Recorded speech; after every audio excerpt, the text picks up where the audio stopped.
Continuamos entonces con la ponencia Nuevos ambientes de enseñanza y aprendizaje en las bibliotecas, presenta el señor Jairo Hernán Díaz Arias, de la Universidad del Quindío. Él es profesional en Ciencias de la Información y la Documentación, Bibliotecología y Archivística de la Universidad del Quindío, del cual actualmente es docente. Cuenta con una especialización en gerencia informática, es director de la Biblioteca Digital CRAI de la Universidad del Quindío e investigador y conferencista sobre gestión del conocimiento en bibliotecas, educación, entre otros temas. Bienvenido entonces, doctor Jairo Hernán Díaz. Muy buenas tardes. No sé si me tocó la hora más difícil. En ocasiones ya hasta ahora la gente está un poco cansada. Espero que la información que les voy a compartir sea de su total interés.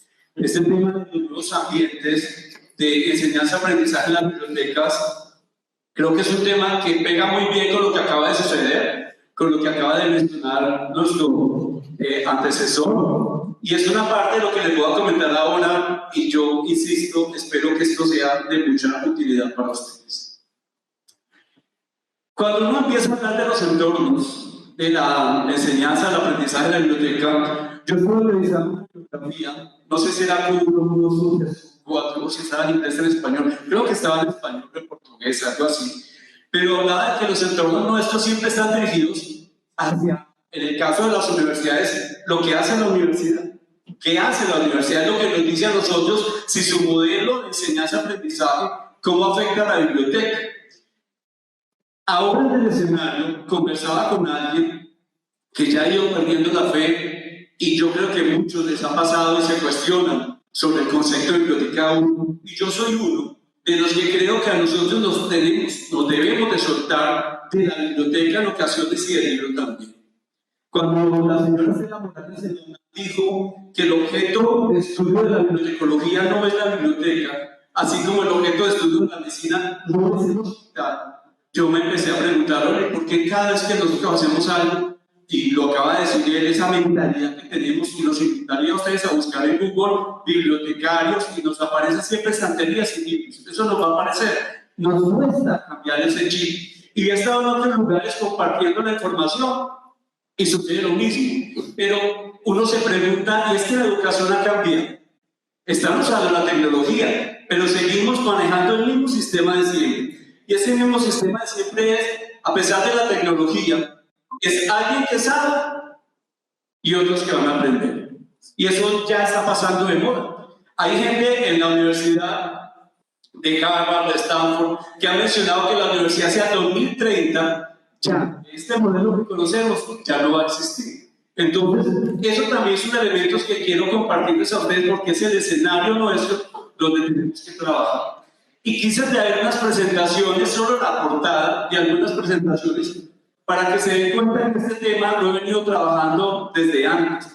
Uno, las universidades parecen, los programas académicos, que están regresando a un año que perdieron, al 2020. Y uno se da cuenta que la tecnología y todo lo que habíamos adelantado se perdió. No sé si les pasa acá, yo hablo de mi entorno, de lo que me sucede, y se adquirió tecnología, que cámaras que lo siguen a uno, en fin, una cantidad de cosas, y ahora ya no estamos haciendo eso. Entonces, estamos regresando a la biblioteca. La biblioteca, ¿cómo está impactando ese trabajo allí?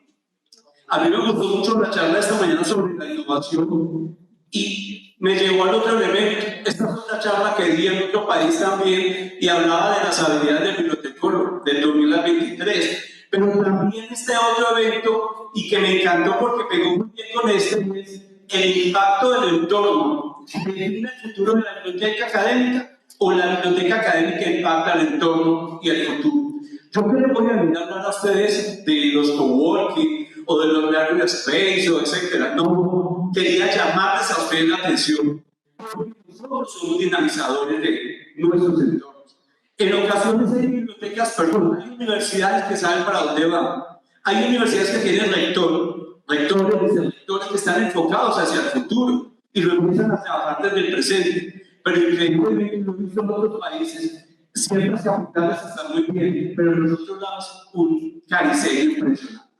Y entonces uno dice, ¿qué tal que nosotros, que a veces nos vemos como solo catalogando, clasificando, servicio de préstamo, devolución, servicio de preferencia, manejo de interfaces, usamos más la IH. Porque hablamos mucho de la IA, pero ¿dónde quedó la inteligencia humana? ¿Dónde estamos nosotros diciendo, oiga, si yo sé buscar información, si yo sé recuperar información, ¿cómo la difundo? ¿Cómo impulso? ¿Cómo llevo al lector, al vicerrector, haciendo trabajo fuera de la biblioteca? Nosotros no siempre tenemos que estar detrás de un escritorio o algo así, tenemos que estar afuera difundiendo lo que hacemos, nuestro conocimiento. Ahora la universidad tiene un cambio de rector.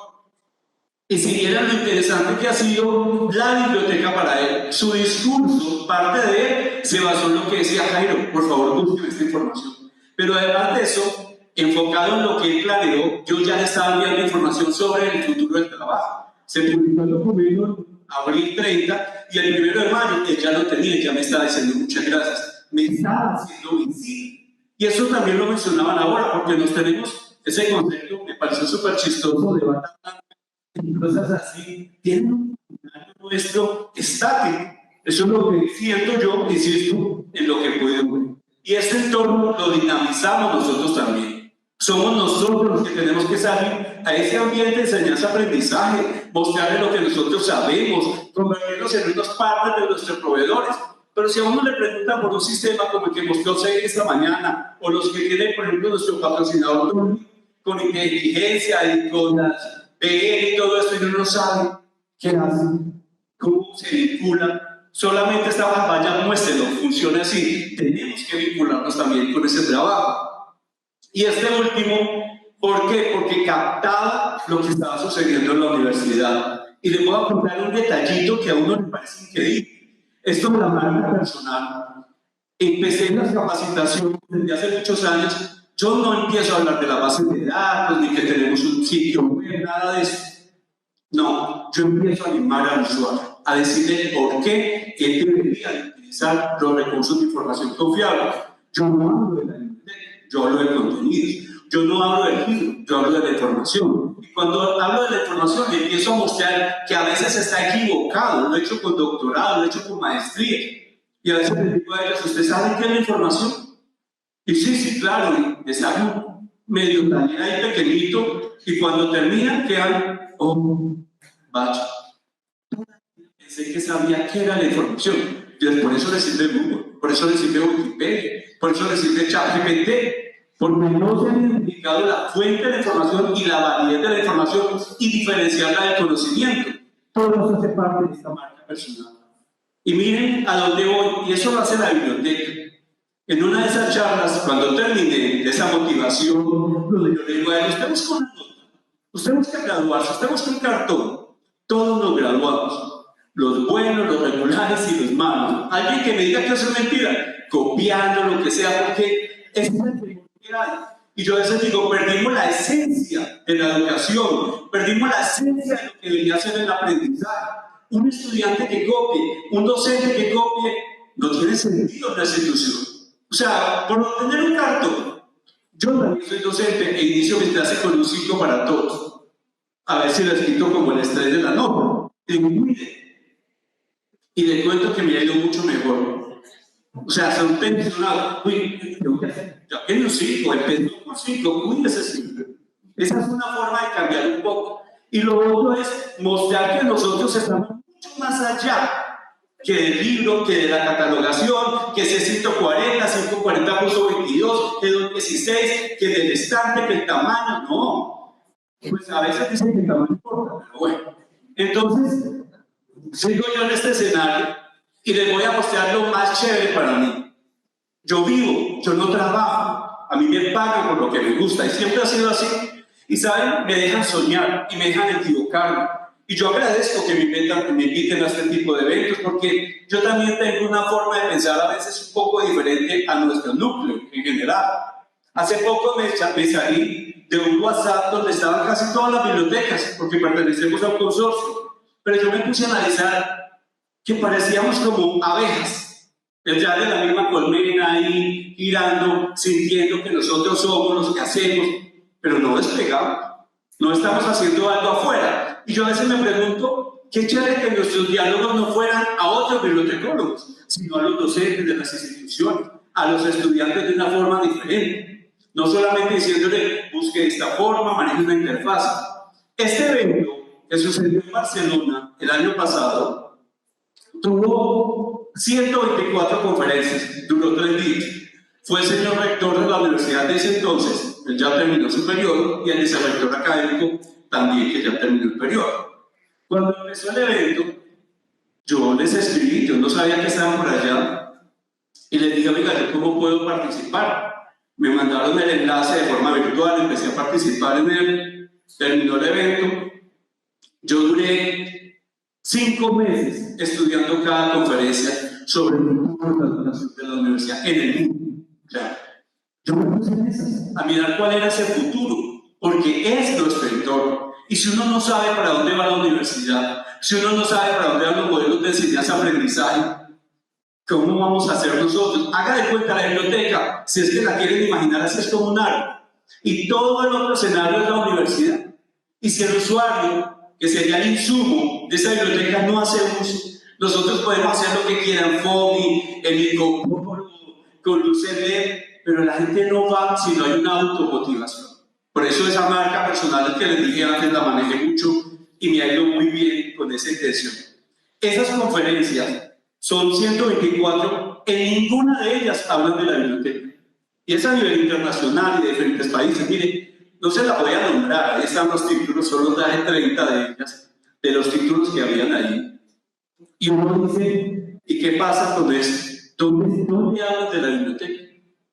¿Dónde estamos nosotros? Y ahora que vi al antecedor, que comentaba que dialogaba con ellos, sí, le ofrecemos Scopus, pero notaron la forma en que él hablaba, y no es una crítica, pero es que el espacio de la biblioteca es que allá pueden dormir, y es que el espacio de la biblioteca es muy bonito, es muy cómodo, y es que tenemos makerspace, y es que tenemos... ¿Y nosotros qué hacemos? ¿Somos los cuidadores de una impresora 3D? ¿O somos los que agendamos? Nos estamos quedando. Y si creemos que eso es innovar en la biblioteca, eso no es innovar. No va desde esa medida. Tenemos que avanzar más. Somos nosotros los que manejamos la información, una parte de ella. Hay gente espera, pero ¿saben que no tengo donde él también dialogó? Y disculpen pues que lo ponga de ejemplo porque estamos en esto. Es que si hay otros sistemas para visualizar datos. Él conoce uno y es útil para él, pero hay otros. Nosotros hacemos difusión, nosotros los conocemos. Todo eso hace parte, insisto, de estar leyendo y preparándonos. Y esto me sirvió mucho. 5 meses, conferencias, videos, descarga el libro blanco de tal cosa, porque yo decía, ¿cómo voy a proponer ideas a una biblioteca, a una educación, si nosotros no estamos preparados? De ellas destaqué este decálogo, que se lo encuentran incluso en la información que se les va a compartir, pero me gustó mucho porque esto era como una especie de reiniciar la universidad. Y nosotros también deberíamos de repensar la biblioteca, es lo que nosotros también hacemos. Y estos elementos que están ahí son comunes dentro de casi todas las experiencias que habían en el sistema. Aquí están ellos. Quise traer esto, perdón. Bueno, me faltó una imagen porque llevé al decano, esa imagen que tengo, que no la alcancé a publicar. Fue la biblioteca la que le llevó a él a mostrarle lo que ya podía hacer la anatomía.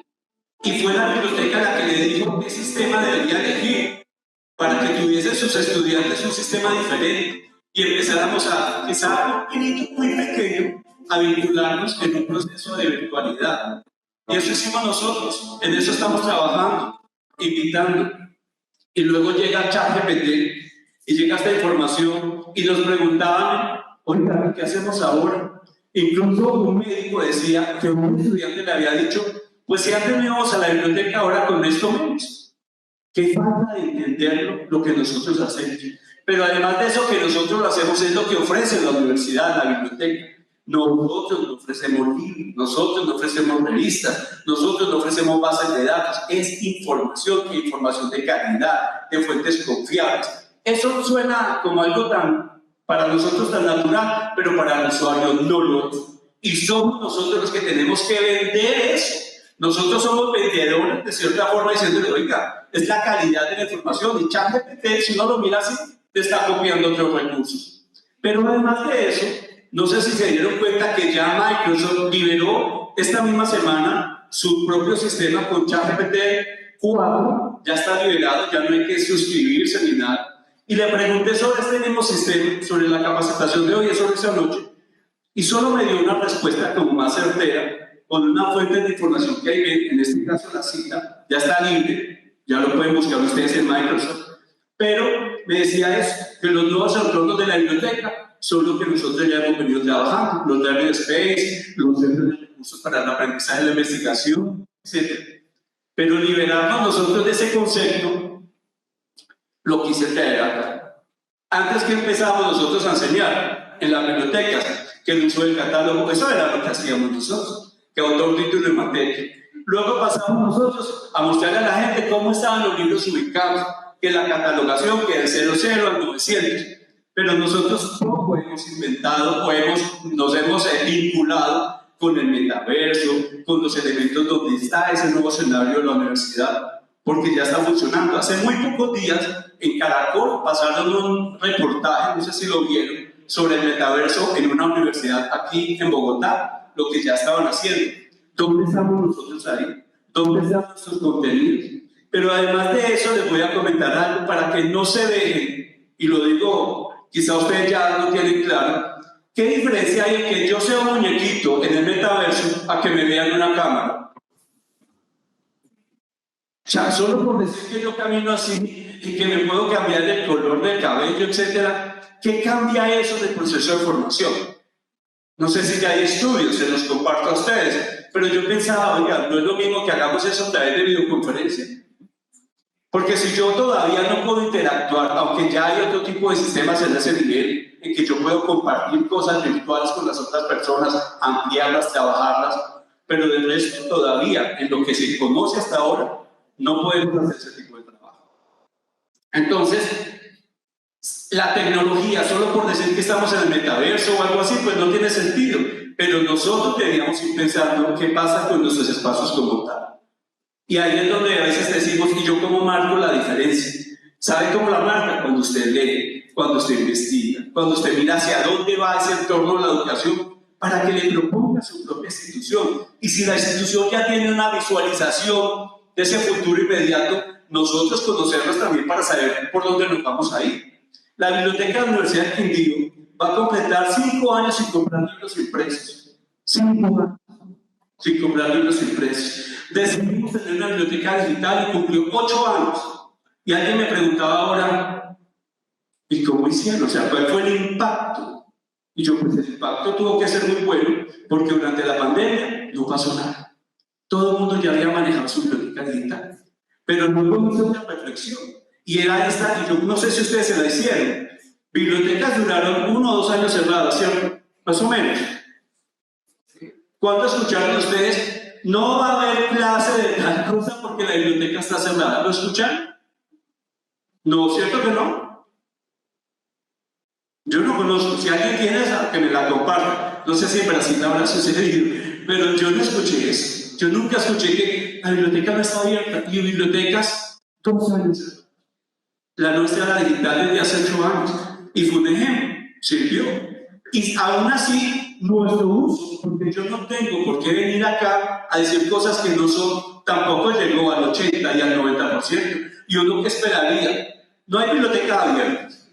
La biblioteca es digital. Pertenecemos al consorcio Colombia. Tenemos supuestamente 5 de las mejores bases de datos y otros recursos de información, más de 300.000 libros electrónicos y infinidad de revistas electrónicas, el 60%.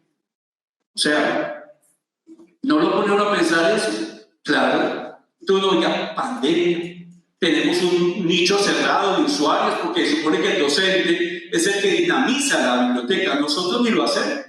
Nosotros podemos capacitar, pero es el docente real dinamizador de los recursos de la biblioteca. Pero si no los conoce, si uno va a una capacitación, es el primero que se va a tomar un café. ¿Sí? Eso hace parte de esa reflexión que nosotros en la Universidad de Quindío, porque acá hablamos de experiencias, ya estamos empezando a retomar nuevamente y a cambiar todo nuestro entorno. Y ese entorno nos va a llevar a nosotros a esto que viene acá, al Centro de Habilidades Académicas y Tecnológicas. Y eso se une con lo que estaban hablando. Ese chat, Centro de Habilidades Académicas y Tecnológicas, lo escuché en un evento en Perú. Alguien dijo que era el futuro de la universidad, que ya las universidades no iban a ser como ese papel que tienen actualmente, sino que iban a hacer certificaciones, a generar ese tipo de habilidades, etc. Pero como yo no manejo una universidad, dije, traigámoslo en menos tamaño y adaptémoslo a la biblioteca. Y creamos ese nuevo entorno de Centro de Habilidades Académicas y Tecnológicas en la Universidad del Quindío. Ese es el chat. Y le cuento algo, basado en eso. Por eso me encanta esa frase que está allí, que definitivamente uno tiene que romper el miedo a equivocarse, a que lo critiquen. Muchos de ustedes pueden estar ahí sentados diciendo, yo tengo eso, que no lo llamo así. Sí, puede pasar. Pero también me he dado cuenta, y también lo comentaba hoy, que muchos de los que todavía sienten esa biblioteca tradicional, increíblemente, en otros países y todavía acá en Colombia es útil, porque hay universidades que no han hecho una transformación y siguen en el mismo modelo como tal. Somos útiles todavía en ese sistema anterior, no en el nuevo. Y ese nuevo sistema es muy interesante porque nos ayuda a nosotros, uno dice, ¿por qué el chat? Porque en esa misma pandemia sabe que identificamos que la gente no sabe realmente hacer una estrategia de búsqueda de información, no sabe la importancia de los términos relacionados, de los términos específicos, de los sinónimos, no manejan un tesauro. Cuando uno sabe hacer una estrategia de búsqueda, los operadores booleanos tampoco los manejan, y a uno le parece mentira porque a mí al menos eso me lo dieron en la escuela, los circulitos y toda esa cuestión, y uno a veces les pregunta, ni idea, y uno dice, oiga, ¿de dónde viene? ¿Sí? Pues uno se extraña, y eso de poder tener ese tipo de centro de habilidades académicas y tecnológicas viene de algo que también les quiero comentar a ustedes, que es lo estoy acelerando un poquito, súper sencillo. Yo a veces también me preocupo de lo complicado que es el lenguaje de algunos. Yo a veces hice un análisis de cuántos documentos sobre metodología de investigación había. Infinidad. Entonces, claro, cada uno de nosotros tiene su propio concepto de cómo hacer una metodología de investigación. Y yo decía, y los libros que tenemos en la biblioteca, no es que a mí no me sirve esa editorial, me sirve de la otra. Bueno, entonces hay que comprar 5 libros para darle gusto a cada profesor, porque no hay una línea. Los que me gusta es, en fin, cuando uno tiene un tipo de aprendizaje, tiene que empezar a bajárselo al estudiante, disculpen la expresión bajar, porque como lo dije, hasta el doctorado me ha sucedido, de darle una charla sobre uso y estrategias de búsqueda de información y verlos que tampoco es que la capten tan fácil. Entonces, como hoy decía, nosotros queremos, ellos quieren que nosotros hagamos difusión, nosotros también esperamos que ellos sean los primeros en acercarse. ¿Cuál es la propuesta de la biblioteca este año? Con el rector. Y es que ahora se van a nombrar decanos y directores. ¿Cuál va a ser la estrategia nuestra? Y que esperamos que el rector está muy comprometido, que antes de que se nombre se haga un tipo de acuerdo en el cual realmente se asuma ese proceso de la seriedad de las fuentes de información para saber qué suscribimos y qué no suscribimos. Nosotros hemos hecho una depuración, llevamos 2 años, y la biblioteca nuestra tiene apenas como 40.000 libros.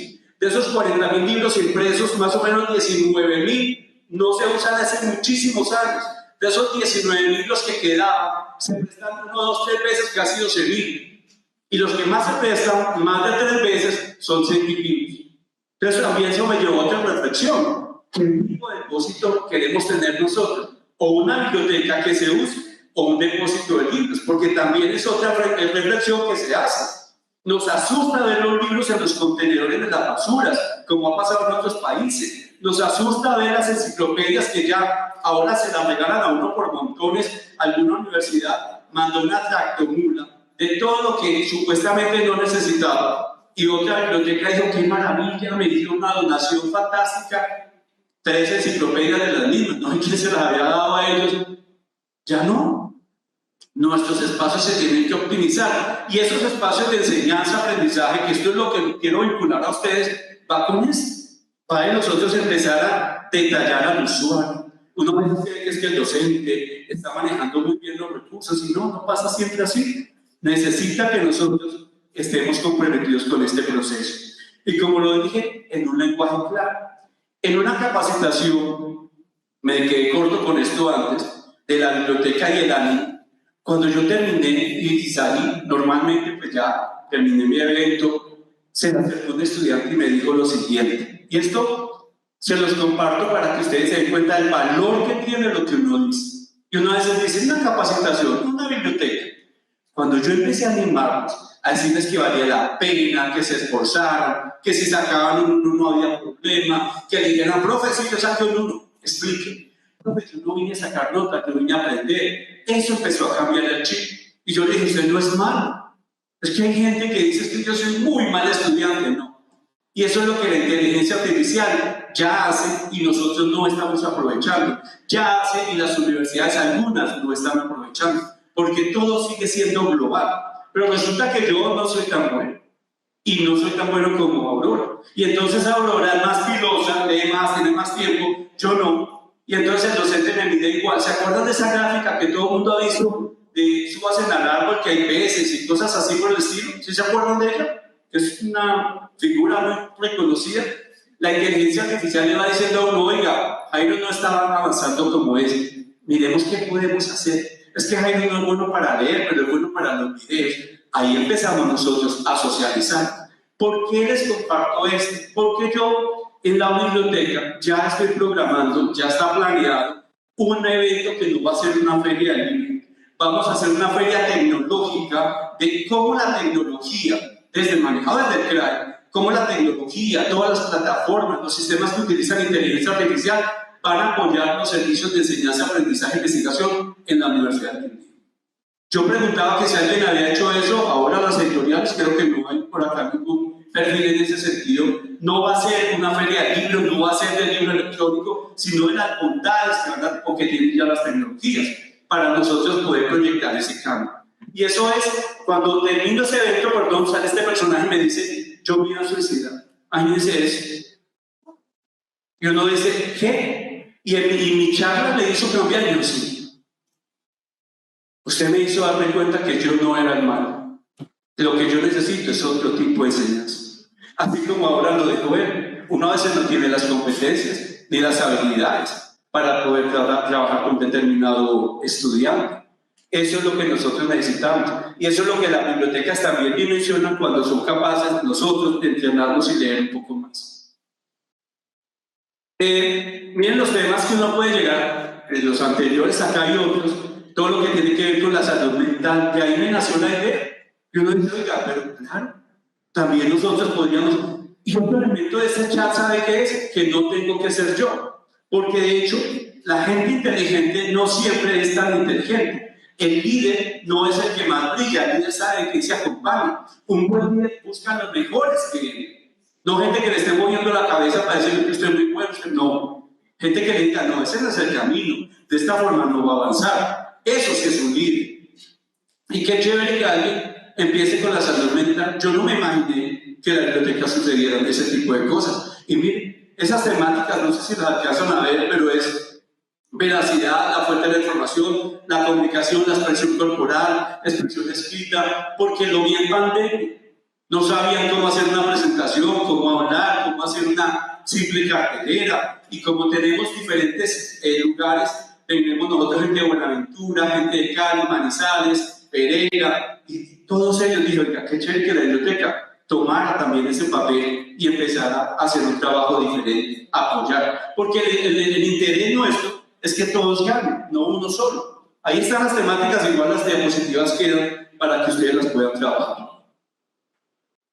Yo creo que en este espacio que les acabo de compartir a ustedes, hoy no voy a dejar acá la visita.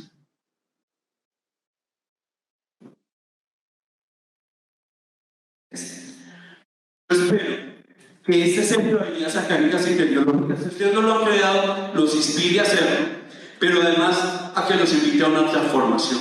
Repiensen lo que nosotros estamos haciendo. De verdad, miren el entorno, miren el impacto, miren cómo podemos nosotros apoyar al docente, qué está sucediendo con los programas académicos, como lo decían antes, vinculémonos nosotros. Y alguien decía que la timidez sí, Yo creo que todo eso es un punto clave, pero vaya a la vicerrectoría académica, entiéndese cómo están trabajando los sílabos, mire qué pasa con los currículos de los programas académicos, qué pasa con la acreditación, tiene que empapárselo muy bien para que nuestra unidad de información esté acorde a esas necesidades del entorno. Yo voy a finalizar con lo anterior. Yo sin duda creo que la biblioteca es un lugar importante, pero como lo dije antes, podemos vivir sin ese lugar. Y nosotros también como médicos podemos estar en otros lugares como lo que estoy haciendo hoy acá, diciéndole a los demás cómo podrían dinamizar el uso de las fuentes de información. ¿Que tenemos unas herramientas? Sí, las tenemos.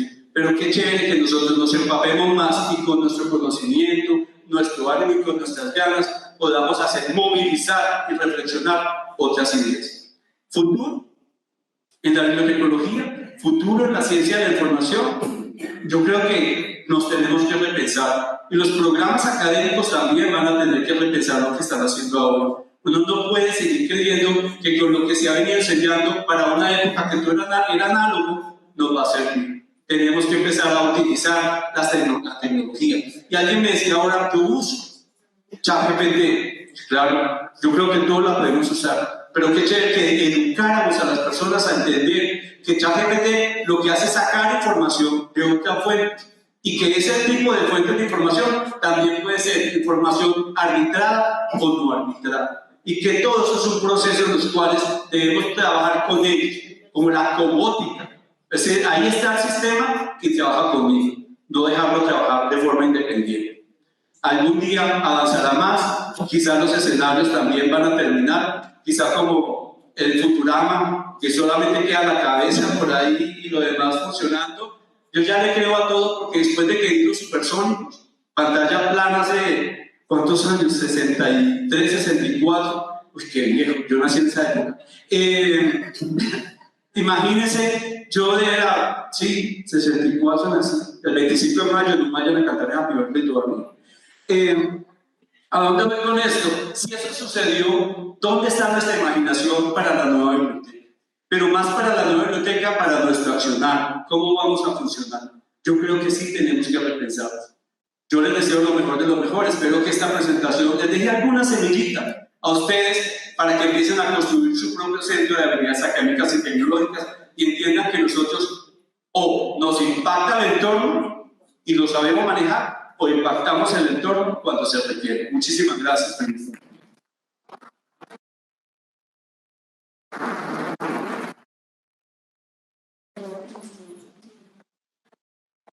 Muchas gracias a la doctora Jaime Rodríguez. Abrimos este espacio para preguntas. Si alguien tiene alguna pregunta, recuerden el formato, o si no, levanten la mano y le hacemos llegar el micrófono. Por allá.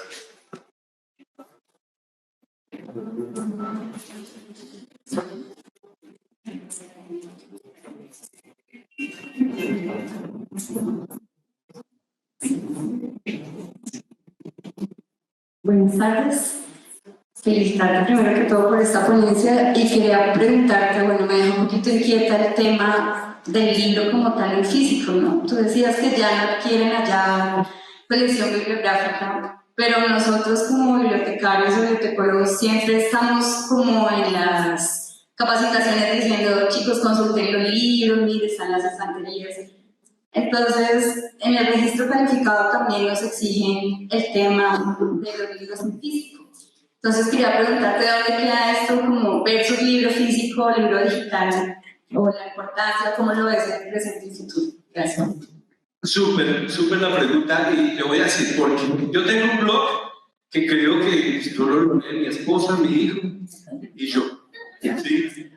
Y yo lo llamo mi desahogo, ¿sí? Porque ahí escribo cositas un poco duras, como incluso yo creo que no lo hago por los demás, sino por mí mismo, como para que no se me olvide lo que yo escribí y lo que yo prometí hacer.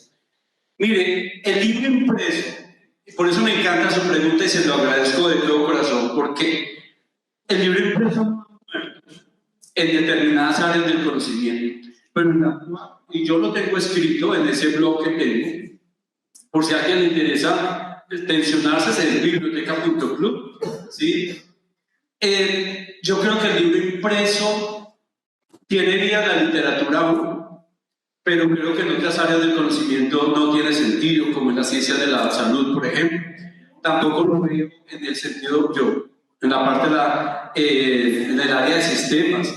Hay recursos que no vale la pena ya tener una biblioteca como tal. ¿Qué ha pasado con las acreditaciones, con las visitas que nos han hecho? Le cuento que el señor rector anterior me dijo, como director de la biblioteca, yo me pedí un favor antes de que se fuera y me dijo, Jairo, si la mejor oficina cada vez que vienen los pares académicos es la biblioteca. O sea, como a mí no me retroalimentaban qué decían los pares, porque eso luego se van para sus áreas y no dialogan. Cada vez que viene un par y nosotros decimos, usted es el encantador de pares académicos. Yo no sé qué cuento les echará, pero no es ningún cuento, porque soy honesto. Y cuando iban a maestrías y doctorados y me decían las estadísticas, yo les disculpe, ¿usted va a la biblioteca? ¿Usted fue un doctorado en la biblioteca? ¿O usaba las bases de datos? Y se reían. ¿Sí? Los de filosofía fueron y lo primero que les dije, ¿ustedes están aquí o no están aquí? Porque ser o no ser, entonces eso también me confundió a mí. Pero es verdad, o sea, y así empezó yo las charlas. Y también me pasó con el doctorado en educación y yo les decía, ¿pero qué hacen en un salón de clase?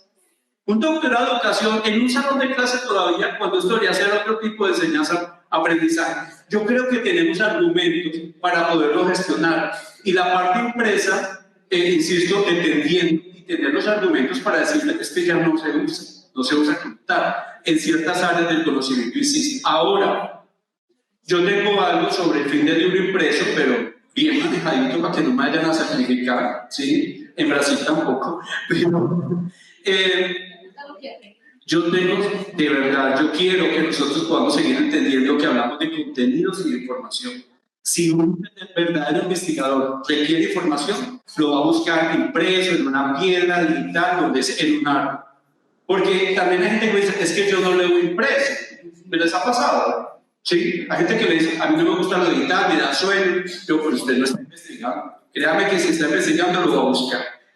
Yo insisto, dependiendo del área del conocimiento, vale la pena todavía. Nosotros decidimos, junto con el señor rector, que fue el que obviamente dio no seguir suscribiendo material impreso, y no ha sucedido hasta la fecha algo grave que tengamos que arrepentirnos de esa acción. Así que yo le agradezco por la pregunta, pero insisto, yo creo que tenemos que evolucionar al contenido y a la información como tal. Gracias. Buenas tardes, Harold. Me ha gustado muchísimo tu exposición y especialmente en la parte que has hablado sobre las competencias de los profesionales de la información, que es un desafío muy grande desde el punto de cómo trabajar esto y hasta porque necesitamos muchísimo una alianza o un entendimiento de las escuelas de bibliotecología, que las cosas han cambiado y que además de las técnicas que son muy, muy importantes, nosotros tendremos que aprender mucho la importancia de este trabajo con la gente. Insisto en esto, porque en tu exposición, como en las otras exposiciones, se queda muy claro la importancia de diálogo continuo con la gente, porque no es, por ejemplo, no es la tecnología que irá a salvar una biblioteca, pero la manera que usamos la tecnología y no quedamos en una competición todo el tiempo. Entonces, bien, solo quiero hacer este comentario, agradecer muchísimo por traer este contenido con muchísima calidad, con ejemplos y bien, desejarte mucha fuerza porque es un trabajo muy duro. Muchísimas gracias, muy amable. Mire, la tecnología, trabajamos con ella. No sé si a través de Aurora, y pues yo, a veces es que ¿saben qué sucede? Yo a veces me imagino que ustedes pues ya conocen mucho de las temáticas pero yo tengo unos listados de qué puede hacer la tecnología por nosotros. Le he usado, insisto, en diferentes capacitaciones, mostrándole a la gente cómo ese desarrollo de habilidades académicas y tecnológicas nos ayuda mucho. Y les he mostrado tecnología desde hace 10 años a la fecha, con traductores tipo Bibli, con sistemas de desagregación de contenidos y separación de video de audio, todas esas cositas que se van aprendiendo, que yo insisto, si nosotros tenemos la esencia del que verdaderamente quiere aprender, no va a copiar. Si nosotros le damos a entender a un estudiante que el éxito de él no es el cartón, sino el conocimiento que va a adquirir, y eso le va a dar futuro, nos va a ir bien a nosotros, eso va a cambiar. Pero mientras sigamos tan preocupados si copias, si no copias, si hizo el trabajo, yo creo que eso es algo que tenemos que empezar a decir a él, no se autoengañe, porque no le va a servir de nada. Entonces, yo creo que la automotivación en el estudiante y esa transformación también nuestra, desde la formación académica universitaria y nuestro propio concepto, lo que podemos hacer, nos puede ayudar a seguir adelante todavía por un muy buen tiempo. Muchísimas gracias.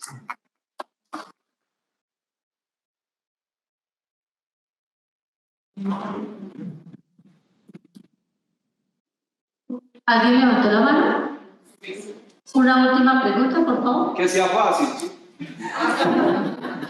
Pues esperemos que sí sea fácil.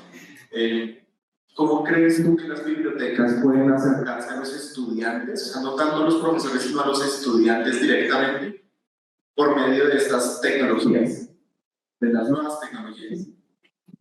Demostrándoles lo útil que son, que uno puede trabajar con ellas al lado de ellas, ¿sí? No dejándolas trabajar de forma independiente.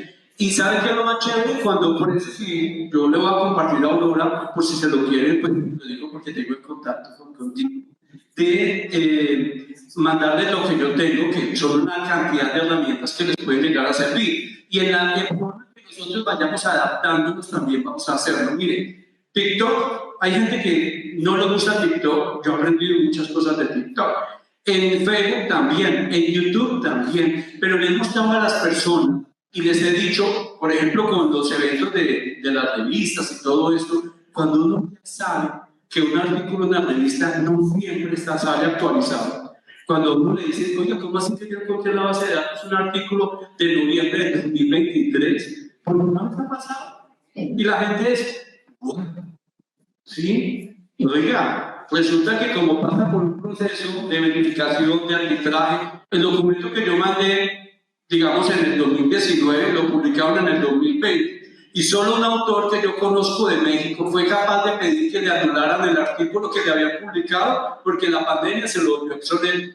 Yo hago la, ¿cuántos sean capaces de hacer eso? ¿Cuántos nosotros hemos entendido que rechazan documentos, artículos, y a dónde van a parar? ¿Qué será? El autor duró 2 o 3 años haciendo, se lo rechaza, ¿y usted qué cree que él hace? Ah, se lo manda a otra revista. ¿O no pasa eso? ¿Sí? Y entonces vienen las revistas depredadoras. Todo eso que nosotros vayamos enseñándoselo al usuario, abriéndole un poco la visión, hace parte de nuestra formación. Mira, hay una charla muy pequeñita, yo creo que la tengo también en video, si la quieren ver. Yo ahí tengo un montón de ¿cómo lo digo? De desahogos. Y esos desahogos, por ejemplo, que esta información me ha servido, como lo dije, yo le explico a la gente qué es la información.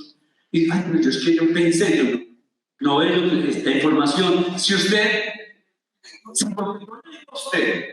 le minimiza la incertidumbre, le cambia la forma de pensar, pasó a usted a información. Si lo que yo le dije a usted no sucedió nada, no pudo. Eso no decodificó lo que yo le estaba diciendo. Y lo otro es enseñarle a leer. Uno no lee seguir, uno no lee de palabra a palabra. Uno coge un texto y está aquí, ¿sí? No lo voy a deshojar, pero está acá y uno ¿qué hace? Va leyendo, encontró un término, ahí lo usa, y estamos en internet, así lee sálvese a quien pueda, de Andrés Oppenheimer, y decía, es que en Japón ya hay hoteles que no están funcionando, ¿cómo? Paraba y hoy lo hacía. ¿Cómo estudié las 124 conferencias de este seminario? Decía, libro blanco de la educación, bajaba yo, paraba, caminaba, hacía lo que sea, iba leyendo. Yo creo que eso es parte de nuestra autoformación. Si nosotros somos ese foco, y disculpen la comparación, si nosotros queremos iluminar a los demás, tenemos que tener toda la energía, todo el ánimo, no la perfección. Arriesguese a equivocarse, que gente lo va a criticar por cualquier cosa. pero hágalo, intente. Mire, pequeñas cosas, yo creo que nos hemos complicado y ahí faltaron diapositivas, en el sentido que pero yo creo que deberíamos de ser mucho más sintéticos con la información. Las tesis, los trabajos de grado deberían orientar realmente a los objetivos de desarrollo sostenible, pero nosotros llevan investigando, busquen y verán millones de documentos y yo no voy a de la pobreza, también no. Entonces, yo no sé qué hacemos nosotros con eso, ¿sí? Eso es lo que hay que cambiar y hay que empezar a difundir. Nosotros crecemos, leemos, analizamos y vamos a poder proyectar al estudiante y sobre todo mucha energía y muchas ganas de demostrarles que esto se hace con amor y compasión de forma muy positiva.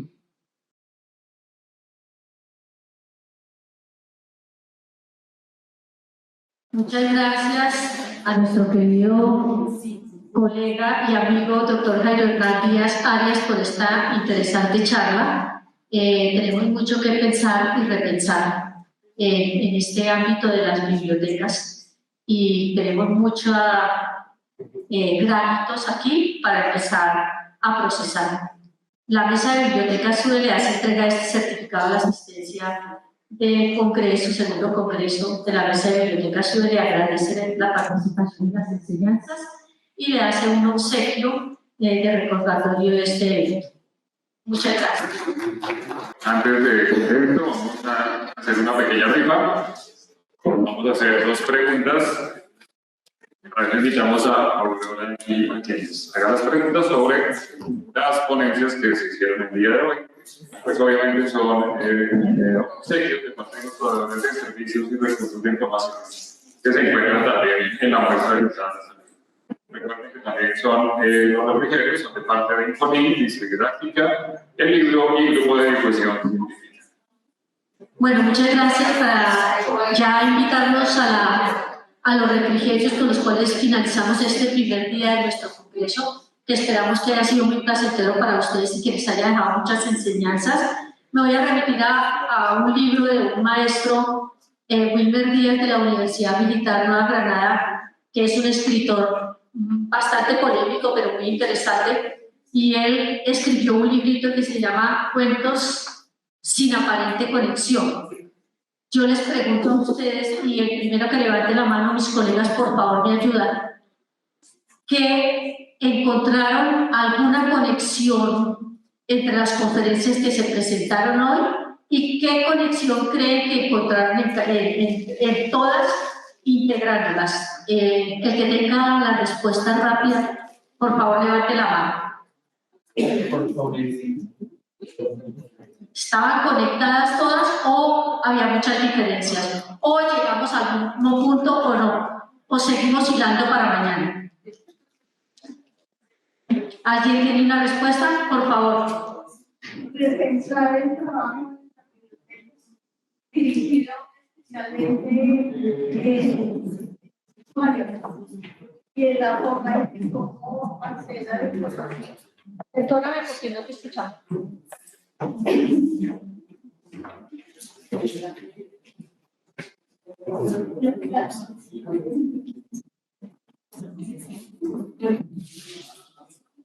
Buenas tardes. Creo que sí tiene mucha conexión porque nos da a entender y siempre como que repetían el tema de que nos tenemos que replantear, tenemos que redefinir esa misión de las bibliotecas y tener en cuenta también el tema de la información y sobre todo que sea accesible y tener en cuenta como siempre pues nuestros usuarios. Y creo que todas tienen como ese mensaje. Repensar y sí, actualizarnos también nosotros y dejar ese papel estático en las bibliotecas. Bueno, vemos que sí hemos tenido una atención por parte de nuestro auditorio. Efectivamente, esa respuesta queríamos escuchar. Entonces, muchas gracias por su respuesta y se acerca a recibir su premio.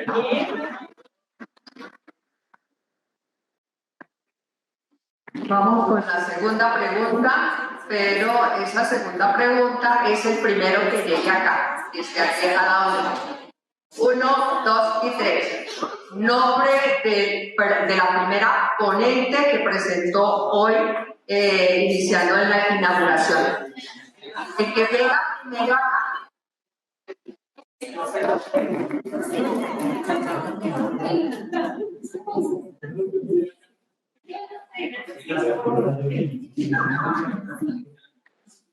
escuchamos. Buenas tardes, primero que todo me presento, mi nombre es Andrea Peña y yo vengo en representación de la Biblioteca Luis Ángel Arango y nuestro primer ponente fue la compañera brasilera Priscila C. Muy bien.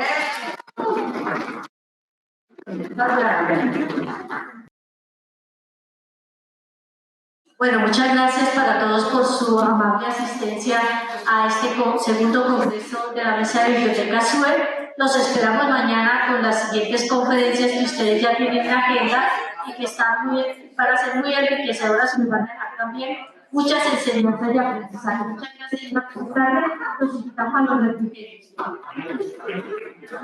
También los invitamos a que visiten la muestra comercial de los proveedores de servicios que están a la salida de la biblioteca.